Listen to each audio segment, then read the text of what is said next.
Janeiro de 2003, estamos aqui no Rio, no prédio da Fundação Getúlio Vargas.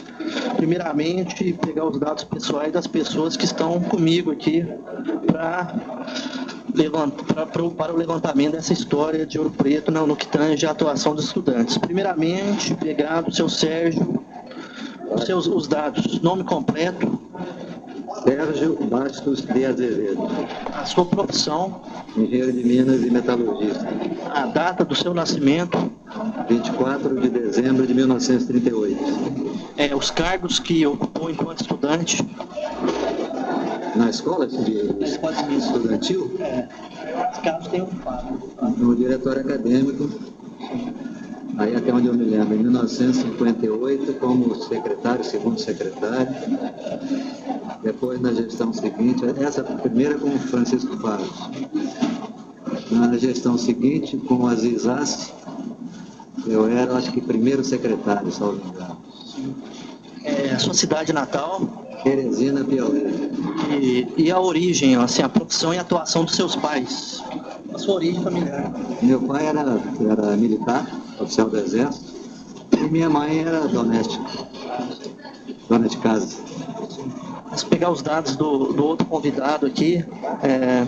Qual o nome do senhor? José Alexandre Gurgel do Amaral. Sim. A sua profissão? Engenheiro de Minas e Metalurgia. Você chegou a ocupar cargos enquanto estudante em Ouro Preto? Não, que eu me lembro, não. Sua atividade atual? Continuo trabalhando em engenharia, sou consultor e dou aulas, por exemplo, aqui na Fundação. Sim. A sua cidade natal? Rio de Janeiro. Rio de Janeiro. E a profissão e a atuação dos seus pais, assim, a sua origem familiar? Meus pais moravam aqui no Rio de Janeiro até 1943. A partir de 1943, meu pai se mudou para Volta Redonda, onde estava se instalando a Companhia Siderúrgica Nacional. Eu tinha 5 anos de idade nessa época. Então a minha infância toda foi passada em Volta Redonda. A vida de meus pais, de meu pai, foi em Volta Redonda, ele era funcionário da siderúrgica. Vamos ao nosso terceiro convidado, pegar os dados. O seu nome completo? Bernardo Piquet Carneiro Neto. A sua profissão? Sou engenheiro de Minas e metalurgista. Sua idade ou data de nascimento? 12 de julho de 1936. O senhor ocupou cargos enquanto estudante em Ouro Preto? Tesoureiro do diretório do Marcelo Guimarães. Guimarães Melo. Sim. Sua atividade atual? Eu sou hoje consultor de empresas. A sua cidade natal? Eu sou nascido em Recife, Pernambuco. Meu pai é gaúcho, minha mãe é carioca. É fluminense, melhor. Vivi minha vida inteira no Nordeste e desci com 18 anos para o Ouro Preto. E a profissão e a atuação dos seus pais? Qual assim, a sua origem familiar? O que seus pais faziam? O velho, Oscar Krieger Piquet, é filho de alemães, ele francês, ele trabalhou no Nordeste como minerador. A vida inteira minerando xelita na época da guerra e pós-guerra também, até 1950 ele minerou xelita lá no Rio Grande do Norte. Então vamos voltar aqui ao seu Sérgio, né? Seu Sérgio, vamos pegar quando o senhor chegou em Ouro Preto para estudar? Em janeiro de 1957. O senhor foi direto para a Escola de Minas ou o senhor fez aquela chamada curso anexo? Fui direto para o vestibular da escola. E o senhor poderia nos dizer como que era a Escola de Minas naquele período? O que o senhor observava de positivo e também de negativo? Como que era a escola que o senhor, quando o senhor chegou, a Escola de Minas? Como o senhor caracterizaria essa escola? Olha, era uma escola renomada. Eu, na verdade, não sei muito bem como é que eu fui parar em Ouro Preto. Foi um pouco a influência dele, do Gurgel, e por morar em Volta Redonda. Nós somos colegas de ginásio, por esse passagem. Zé Gurgel e eu. E ele, por morar em Volta Redonda, está mais naquele âmbito lá de metalurgistas e gente de Ouro Preto, deve ter me influenciado para ir para lá, porque eu não sabia muita coisa de Ouro Preto, não. Mas era uma escola de engenharia renomada, que eu conheci só quando cheguei, né? Eu nunca tinha ido a Ouro Preto antes. Eu tenho um primo, que é o Dr. Hélio Azevedo, né, que formou-se lá em 1940 e qualquer coisa, que era a minha única ligação, né, então, em Ouro Preto. Mas eu não conhecia Ouro Preto, a minha impressão ao chegar foi boa, né, da cidade, embora assim um pouco assustado naturalmente. Fui para fazer o vestibular, saindo aqui do curso científico aqui no Rio.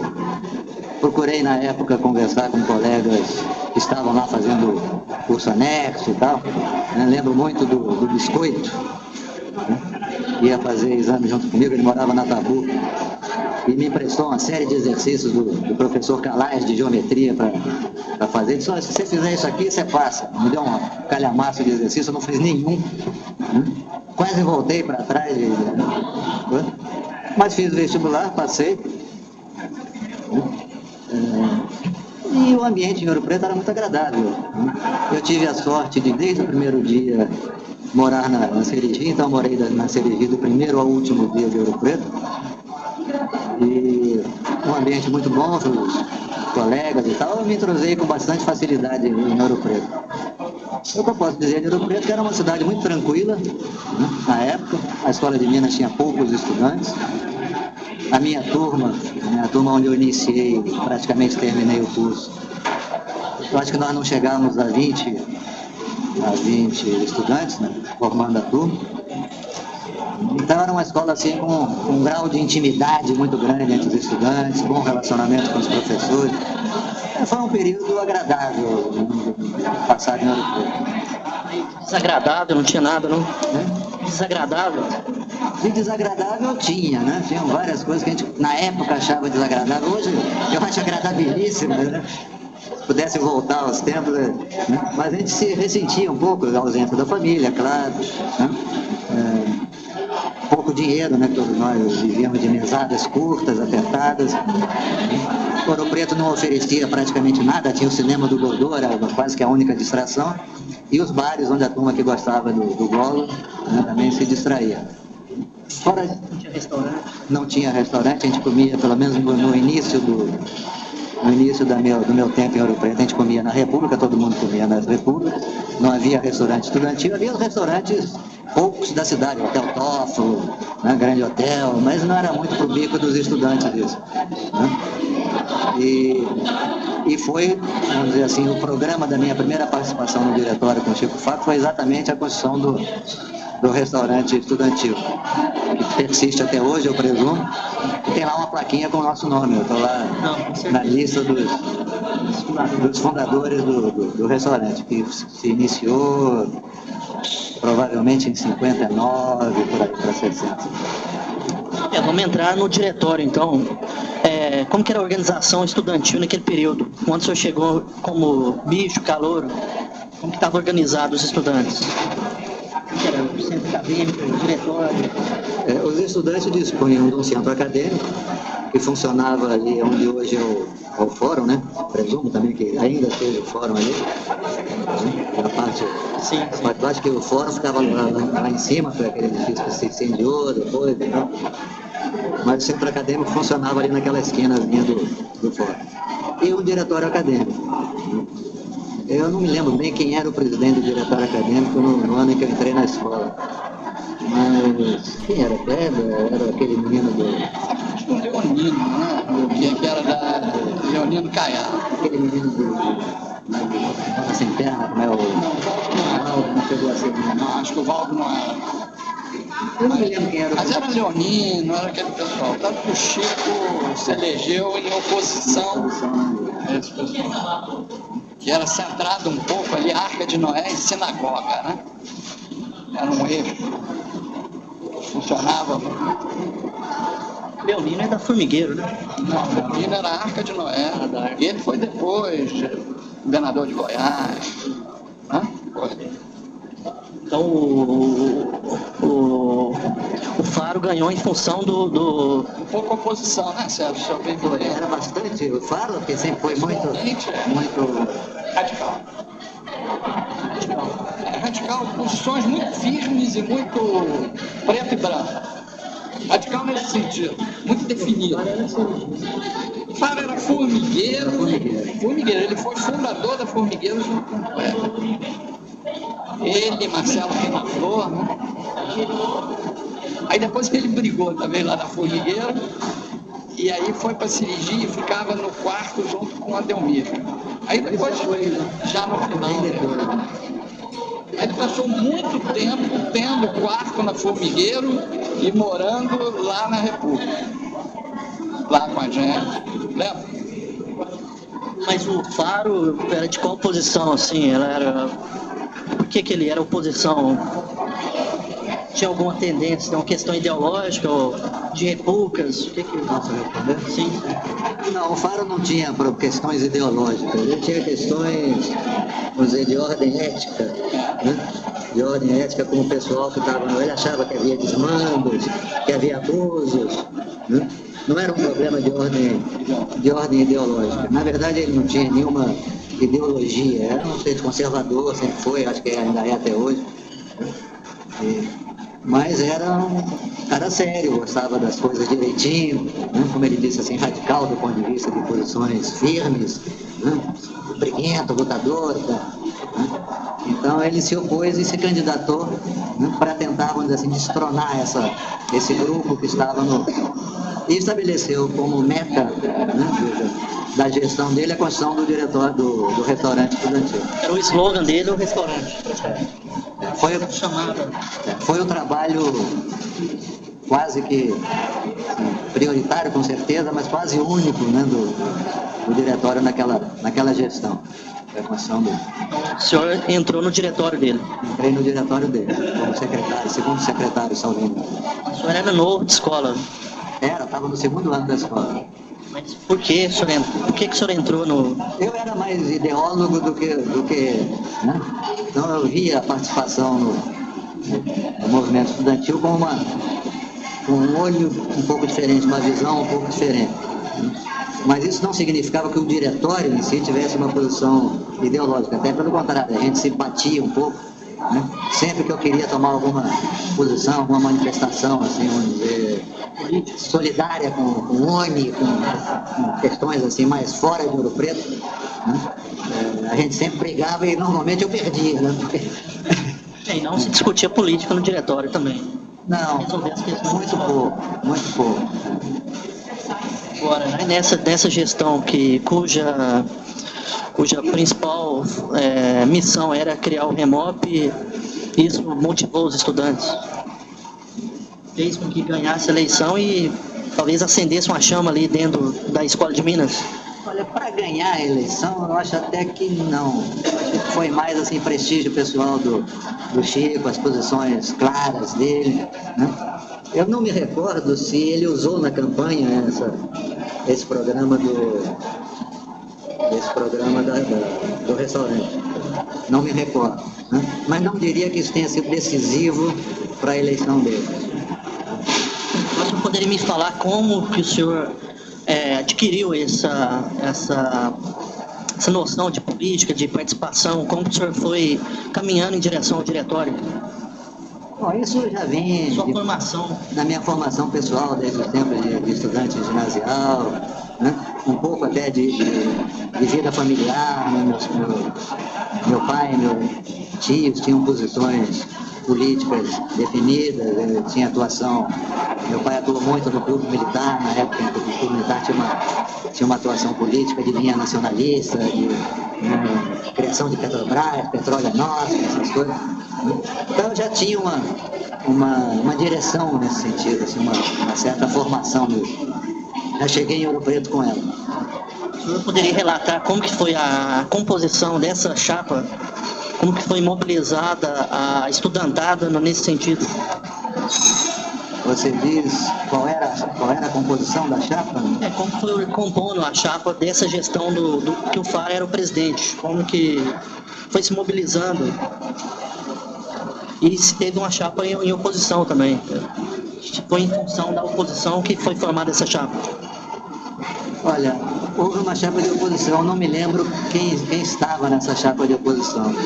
Não me lembro. Quer dizer, na verdade, a oposição éramos nós. Né? Havia uma chapa que era a continuação da... Mas eu não me recordo quem compunha essa chapa, não. E a formação dessa chapa em torno do Chico Faro, ela foi um pouco costurada, não havia uma linha ideológica, né, por trás disso. Né? Era de companheirismo, era de solidariedade, né? Era dessa visão, vamos dizer, ética da coisa. Né? E aí se compôs esse grupo que formou o diretório de então. Vocês foram oposição a uma linha política. Por exemplo, o diretório do Leonino talvez teve uma posição fraca em relação às reivindicações e vocês queriam, por exemplo, entrar numa ação mais direta em relação à escola, ou não? Olha, o diretório, até então, né, ele participava da vida estudantil fora de Ouro Preto, em alinhamento com o DCE da Universidade de Minas Gerais, né, tinha representação lá apesar de ser da Universidade do Brasil, a escola era uma linha de alinhamento com esse diretório, que por sua vez fazia oposição à linha da UNE, né, que era uma linha mais política, mais de esquerda e tudo mais. Mas isso não se refletia muito em Ouro Preto. Né? Não era diretório, era UEE.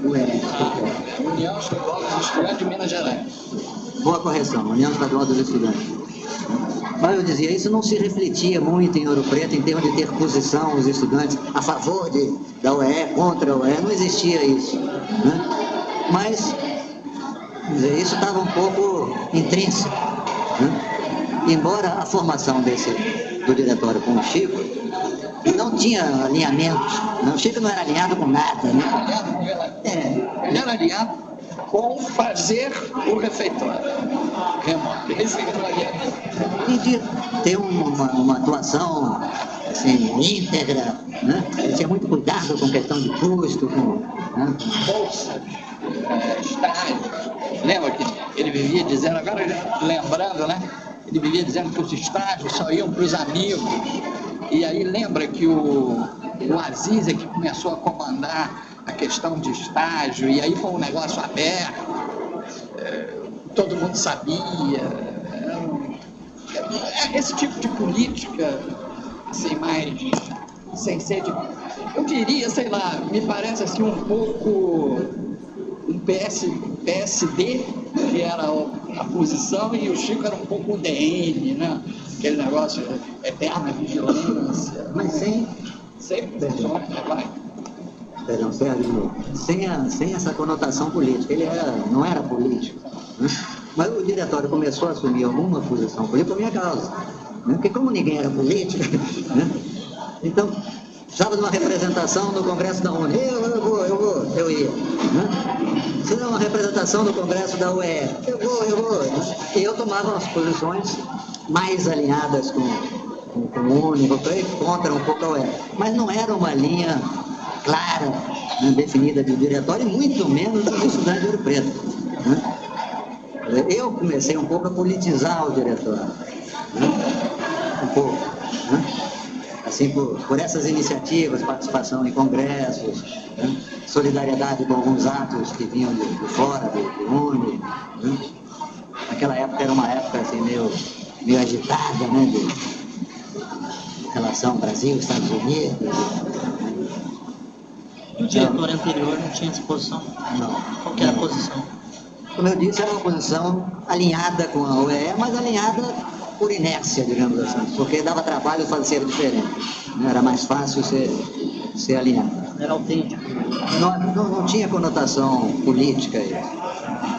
Todas as pessoas que nós estamos falando, leoninos, eram de linhas muito conservadoras, famílias conservadoras. Eu fui conservador a vida inteira, né?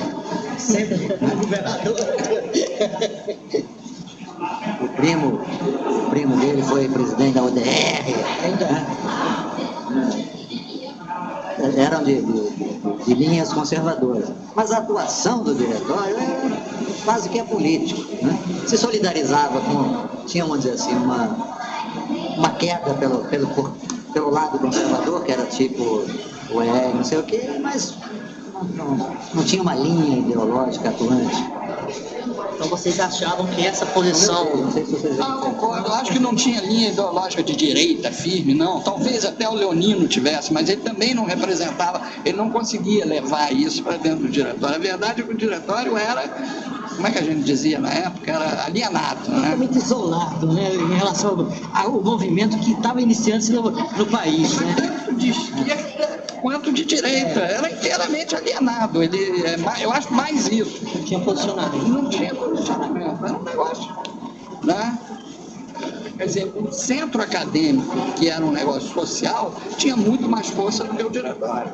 Representava muito mais a cabeça dos alunos e a cultura dos alunos do que o diretório acadêmico, na minha opinião. Não, então essa falta de iniciativa, essa falta de posicionamento é que gerava uma inércia e não fazia as coisas acontecer. Tipo, a reivindicação do restaurante, se eu não me engano, é de 45. Já se pensava em se ter um restaurante. E até num telegrama que foi enviado a um deputado federal, isso em 1957, eu não me lembro quem que assinou a carta. Falava que a Escola de Minas era a única faculdade da Universidade do Brasil em que não tinha um restaurante. E além do mais, a refeição no Rio aqui era 2 cruzeiros e lá a refeição era 40 cruzeiros. Parece que começou a apresentar que Ouro Preto estava numa posição inferior em relação às outras escolas. Talvez seria isso que faltava um arrojo na atuação e isso não deixava Ouro Preto numa situação de ser a única escola que não se tinha um restaurante. A única escola da Universidade do Brasil que se não tinha um restaurante. Ouro Preto não tinha um restaurante, mas eu diria que não era só isso. Eu diria que o diretório, um pouco como o Gurgel falou, tinha uma posição muito apagada.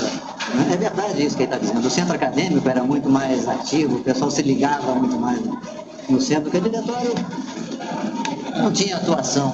Fazer as coisas acontecerem. Então, gerava um pouco essa imagem de sinecura, de coisas de benefício, né, patota e tal, contra as quais o Chico se indispôs. Né?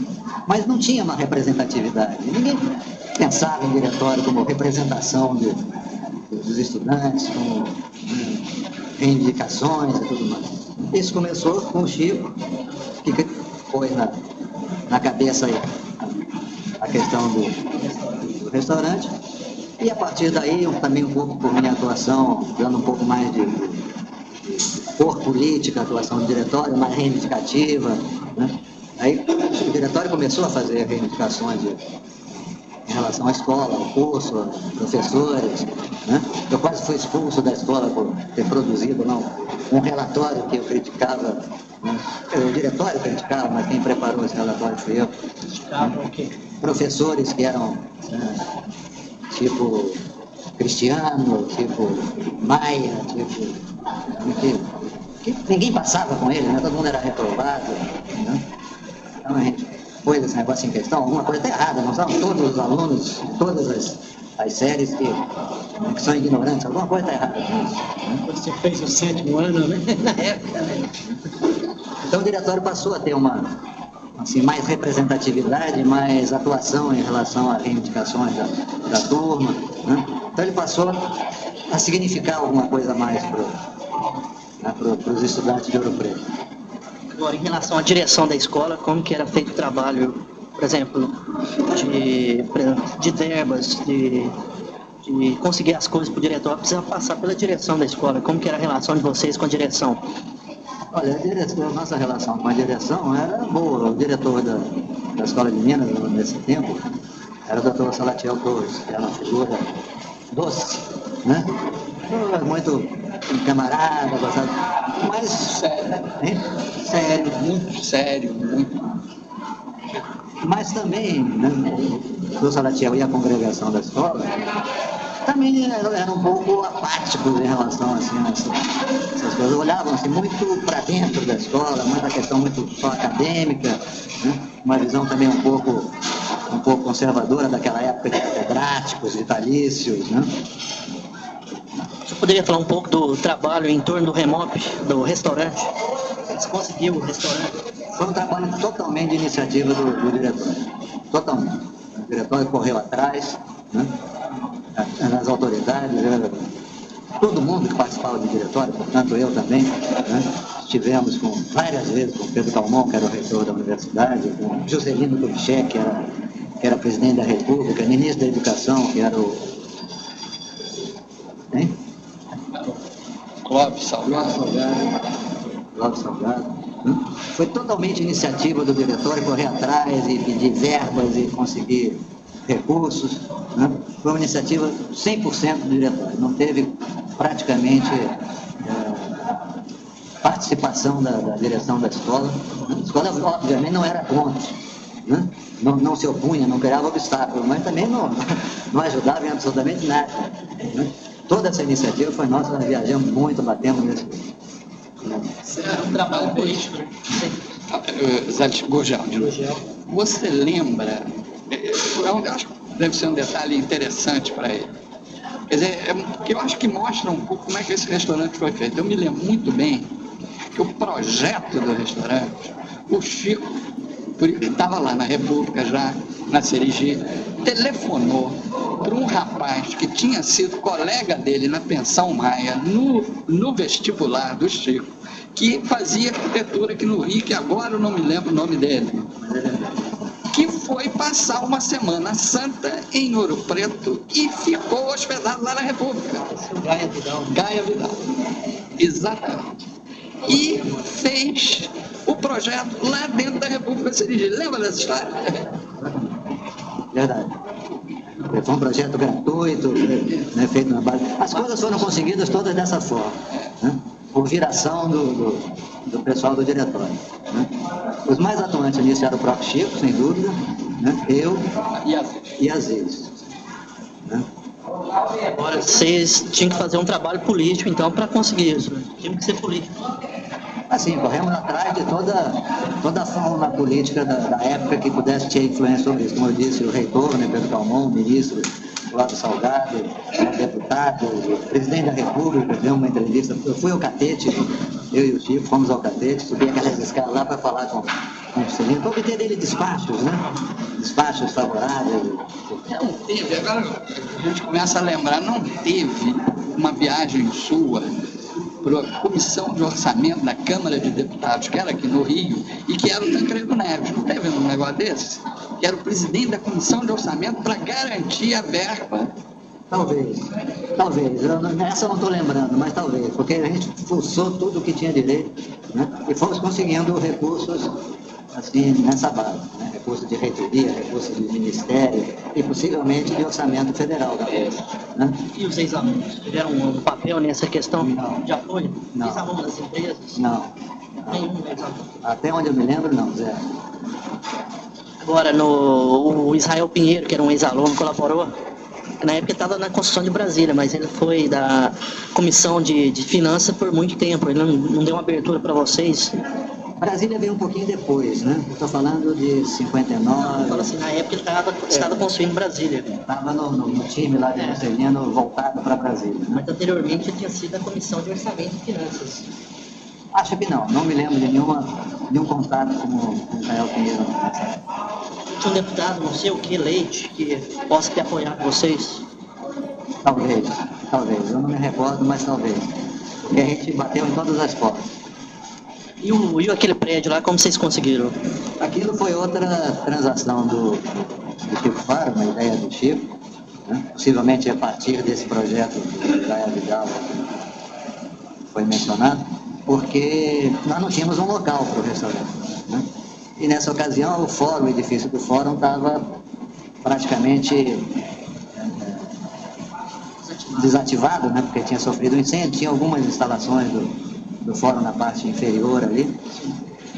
E então o Chico teve a iniciativa de propor uma troca, né, do centro acadêmico com o edifício do fórum, né? Essa troca foi aceita, né? Nós reformamos o edifício do fórum para receber o centro acadêmico na parte superior e o restaurante na parte de baixo, né? E depois a troca foi efetivada, né? E além do restaurante, quais outros pontos de discussão desse primeiro diretório que você participou? Além do restaurante, quais outros pontos de discussão que essa gestão, essa primeira gestão que você participou, colocou? Questão de melhoria da escola, tinha alguma questão mais nacional também? Nesse ano, do ponto de vista interno da escola, eu acho que não houve outros questionamentos. Talvez tenha havido coisas pontuais, assim, mas que eu não, mas nenhuma questão mais ampla foi levantada, tal como cursos e qualidade de curso, essas coisas.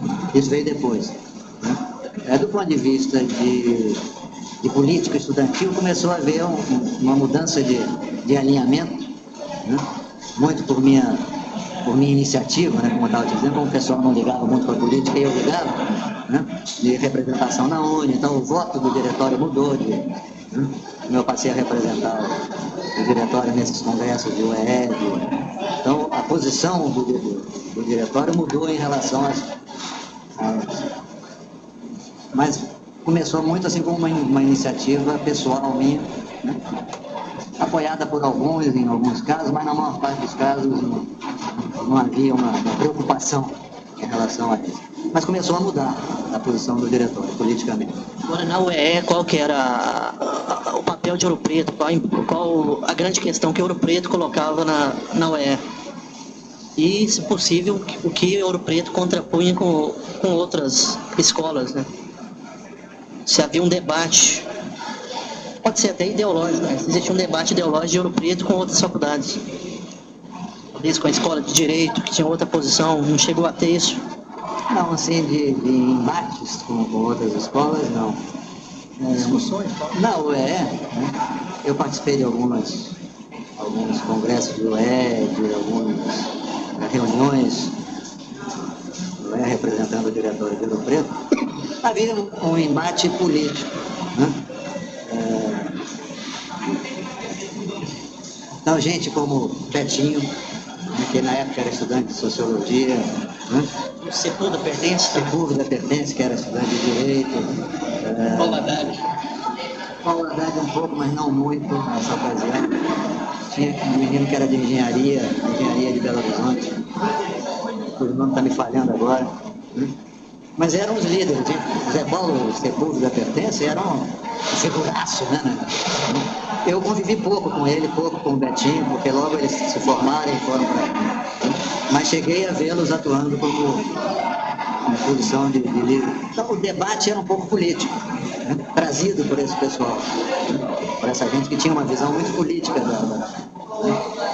Eu me lembro do Dr. Kleber Farias falando que ele foi representante, me parece, na UE. Aí numa fase anterior. Aí Ouro Preto era considerada como os reaça, o pessoal lá de Belo Horizonte, os comuna, né? Nessa época sua tinha essa questão de reaça comuna, de Ouro Preto ainda ser conservador. Na época do Kleber, o Kleber foi representante do diretório junto ao UE. Nessa época, vamos dizer assim, mais conservadora mesmo, né? De alinhamento com a UE, que era conservadora e que, portanto, tinha uma posição contrária a desse grupo mais de esquerda, né? Que já atuava, dessas pessoas todas que nós falamos agora, já estavam. Quando eu cheguei, eles já estavam saindo, né, praticamente de cena, né? Mas então, certamente havia essas... Mas eles eram oposição. A UE. A UE. Eles eram oposição à UE. Né? Então, certamente havia essa... O Ouro Preto devia ser considerado reaça mesmo, e era, né? Até na sua época. E era de verdade. A minha época começa a mudar, porque quem começa a representar o diretório sou eu, né? E aí eu me alinho, né? Você fala com essa ala mais à esquerda. Você fala de igual para igual, passa a ter um... Não, passa a ser... Acho que não, Sérgio, pelo seguinte, porque a UE continuava a ser um reduto, vamos botar assim, de direito conservador. Tá? Então, na realidade, quando o Sérgio começa a ficar mais alinhado com uma linha mais de esquerda, que era a linha nacional da UNE, né? Então passou a ser uma oposição dentro da UE. Quer dizer, então era uma linha de oposição, era minoria.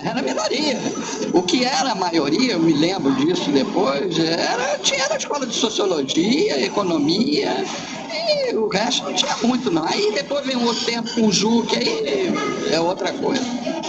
Mas a UEE só veio a mudar 3 ou 4 anos depois. Então já começa a mudança de forma, então, nesse período. Eu diria que sim, no início do século.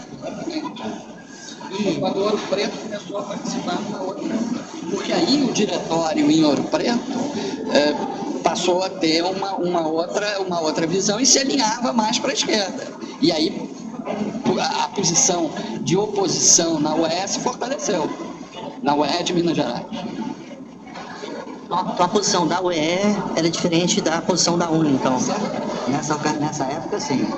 Isso só veio a mudar lá para 1962, por aí. Dito para frente. Eu não peguei praticamente essa fase. Mas, enfim, de qualquer maneira, essa mudança de tom do diretório, do ponto de vista político, começa a se refletir internamente também, né? Nos estudantes de Ouro Preto, que começam a se alinhar, né? Também politicamente, né? O lado conservador, o lado mais à esquerda, né? Então começa a haver uma discussão política maior, né, entre os estudantes. Mas você acha que é em função dessa presença fora de Ouro Preto e com o diálogo fora da escola, passa a ter uma chegada de novas ideias, talvez? Sim, chegada de novas ideias e, vamos dizer, a movimentação de ideias dentro de Ouro Preto, né? Que começa a se discutir política em Ouro Preto, de uma maneira mais, assim, mais formal, via diretório. Começa a levantar questões, né? Há embates entre pessoas dentro do diretório e, obviamente, fora, né? Nas assembleias. Então começa a haver uma discussão mais velha, né? Quando começou a evoluir, isso aí vem de 65, foi num crescente, né? Quando chegou com o Marcelo, foi quando chegou 65 não, antes de 65. 60? Eu diria que começou mesmo com esse diretório do Chico através do Sérgio, que foi 57, né? 58. 58, 59, 60, 61. Eu acho que o pico mesmo foi 61, 62. Você falou 65? Não, 55. É porque eu estou querendo dizer, sempre também dá certo. Também está certo. Agora, eu acho, Sérgio, que também tem uma outra coisa que não elimina, eu acho que se soma essa discussão política, etc. Mas o pessoal de esquerda, de Ouro Preto, você, capitaneou uma discussão muito importante, que era a crítica à Escola de Minas de Ouro Preto. Que começa, porque a Escola de Minas de Ouro Preto, nessa época, ela começou um pouco assim, o rei tá nu. Me parecia que começou exatamente no primeiro vestibular da turma de Geologia. E que foi o primeiro vestibular da turma de mineração, de Minas e do curso de Minas e de Metalurgia, que o Saxinelli foi o primeiro de Vermelho, esse pessoal foi Vermelho na parte de Minas. Quer dizer, aquele negócio de escola de Minas, de 6 anos, de engenharia de Minas, metalurgia civil, aquele castelo começou a quebrar nessa época. E a gente começou a questionar, né? Eu acho que isso é muito importante também. Quer dizer, não só a discussão política, mas a discussão da eficácia e da eficiência da escola. É fato. Continua. Pode acrescentar. Não, eu só queria dizer, que isso aí foi um estudo que, inclusive, eu tenho um livro sobre isso, do Otávio, o declínio da Escola de Minas, mostrando que ela começa, que esse enclausuramento, você está centrado em volta de montanhas, como Ouro Preto foi a vida inteira, aqueles professores como Cristiano Barbosa, que nunca saíram, o mais distante que eles já foram a Mariana. A gente começou sem pesquisa, começou O resto da universidade no Brasil, com curso de pós-graduação, a COP começou a ser feita aqui, o Birajara Quaranta Cabral formou-se quando? Em 61, né?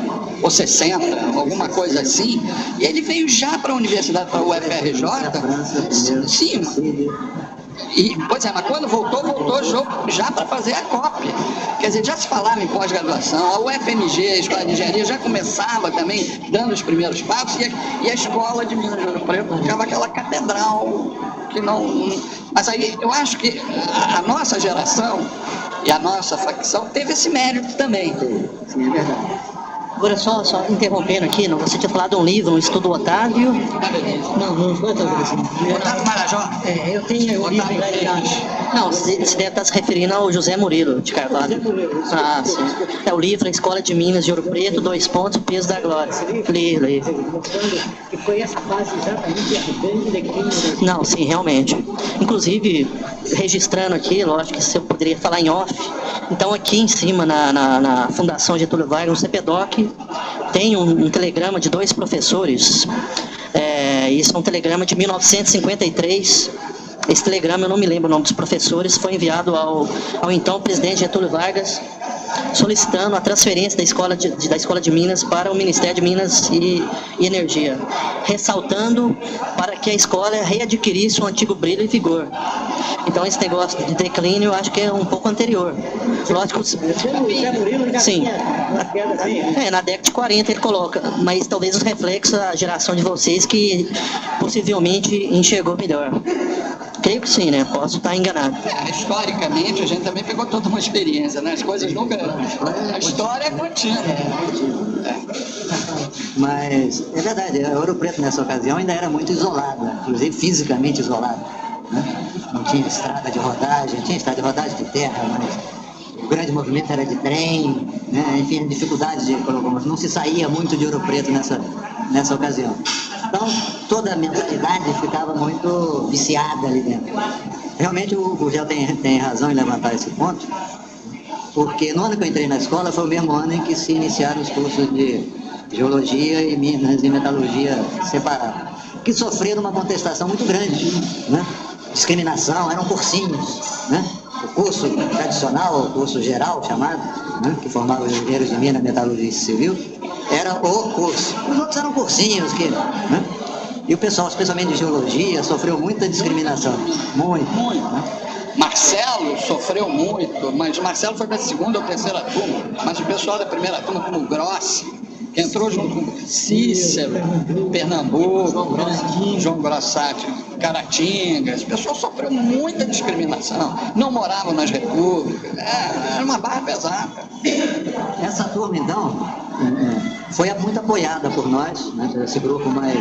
Né, e aderiu ao nosso lado. Eles eram a força eleitoral, né? A força eleitoral nossa eram eles, né? Porque o resto da escola tinha uma visão mais... O resto não, é mentira, mas uma boa parte da escola, talvez a maioria dos alunos de então, né, tinha uma visão assim, mais conservadora e discriminável. Esse grupo nos deu suporte eleitoral, né, porque eles aderiram a gente, porque nós os apoiávamos, né? Lutavam contra essa discriminação, a reorganização da escola. E aí começou a discussão, já num outro período do diretório, começou o enfoque mais voltado para a qualidade do ensino na escola, né? Foi quando foram produzidos relatórios, foi imposta a discussão, a posição muito fechada da congregação, queríamos abertura para a participação dos estudantes, que nunca conseguimos nessa fase. Nessa fase não, depois sim, né? Mas no meu tempo não se conseguia, né? Mas se questionava a qualidade de ensino, esses professores carrascos, né, que reprovavam todo mundo. E os professores que não iam, que eram péssimos, não vou dizer nome não, mas que eram... Que era o inverso, que passava todo mundo, né, foram questionados por nós. Né? E isso gerou, num certo momento, uma irritação, né, que quase me expulsaram. Lá houve um movimento de maneira, porque você vai ser expulso. Né? Não, mas quais eram esses professores mais questionados? Não, acho que deveria falar. Eu me lembro de um que era professor de hidráulica, que era o professor Carvalho Lopes, que não ia. Ele simplesmente não ia. O Carvalho Lopes, ele até ia. Ele dava aula, o Carvalho dava aula dele. Mas ele não pressionava seu ninguém. Todo mundo tirava 10 com ele, 9. Eu tinha aula com ele. Quem nunca foi o Teódoro, né? Foi meu professor, mas não deu uma aula sequer, né? Não, simplesmente não teve curso. O curso foi vago. Claro, não existia. Né? Aí não ia aula. Não ia aula, Foi uma época que ele tinha um negócio de diários associados em Belo Horizonte, ele era o titular da cadeira, da disciplina, e não ia, simplesmente não ia. E era uma disciplina importantíssima. Ele era da Força e Luz de lá, mas aquilo ali ele tirava de letra. Não, ele era dono. Ele e o Taft eram donos. Mas ele tirava de letra. Agora, era uma cadeira, uma disciplina importantíssima que a gente vê hoje, que era fundamental, era gestão de empresa. Então, o que estava acontecendo? Saíram engenheiros que nunca tinham ouvido falar em gestão. O do 10 colocou também. Mecânica racional, 10 colocou, né? Murilo. Aí depois de mecânica racional entrou o Luiz Carlos, que é genro do Teódulo Pereira, que aí... Luiz Carlos Moreira. Aí resolveram. Tá? Era um negócio complicado, aquele regime de cátedra era um negócio complicado.